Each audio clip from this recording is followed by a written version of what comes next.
Anno 1800 is full of some really interesting game design decisions that run counter to a lot of common game design principles, I believe specifically in order to reinforce the game's themes and historicity.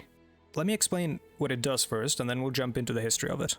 In most games, as you grow more powerful and get even closer to the end game, the threats you face become more powerful to keep presenting a challenge.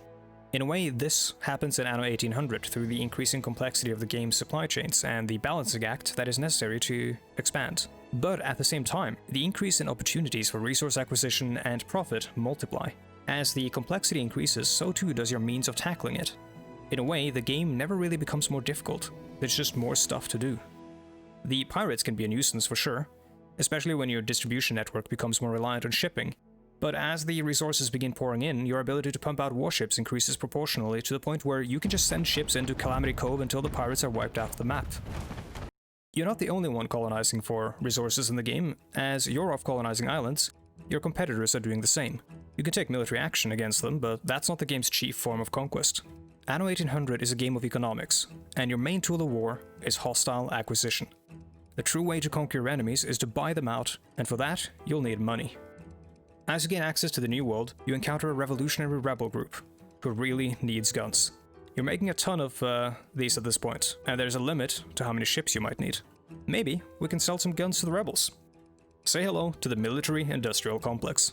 Through this or other profit ventures, you'll eventually be rolling in cash, and it's time to start buying out your opponents. For every share you buy from an opponent's island, you begin to collect passive income on the labor of their workers. For every share you buy, it's becoming easier to buy the next one. The more money you have, the easier it becomes to earn money.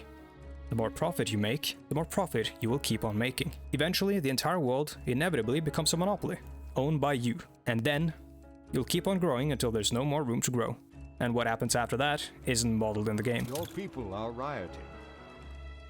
While this system might seem weird and backwards, like the developer made some sort of mistake, it's completely intentional. The developers were well aware of what they were doing, otherwise they wouldn't have placed an arbitrary 10-minute acquisition cooldown on shares on each individual island. Let's talk about why the developers did this. Anno 1800 is set all throughout the 1800s. There's a revolution in the islands of the New World, probably an allusion to the 1791 to 1804 Haitian Revolution. There's a scramble for Africa, like the one of the late 1800s.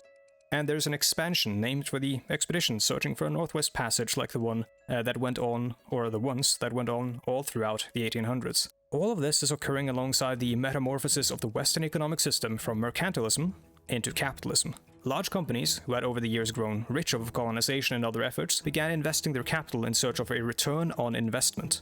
The protectionism of the mercantilist world wilted away, and the free trade of the capitalist world order took over. This led to a golden age of globalization, as barriers to trade were erased, and the possibilities for private actors to make profits, unchecked by state intervention, became abundant.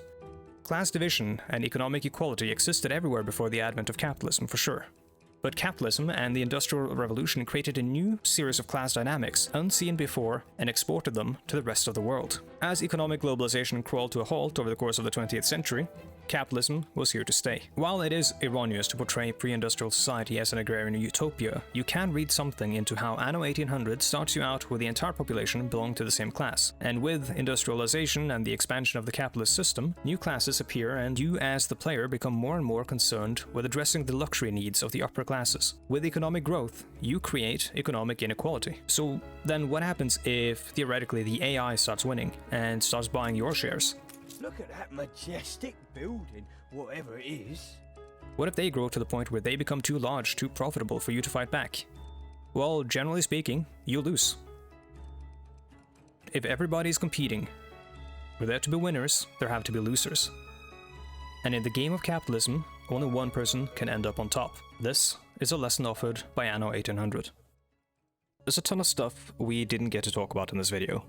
And I recognize that, like, for example, how the colonization process in Anno reflects the growing globalization of our own world, and how the museums and the zoos reflect or represent a problematic part of our history. If you want to see more videos like this, the best way to make that happen is through commenting and liking this video.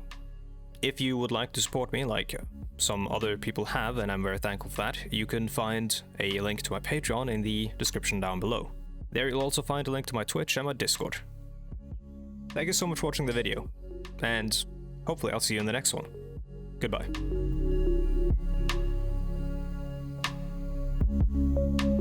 T-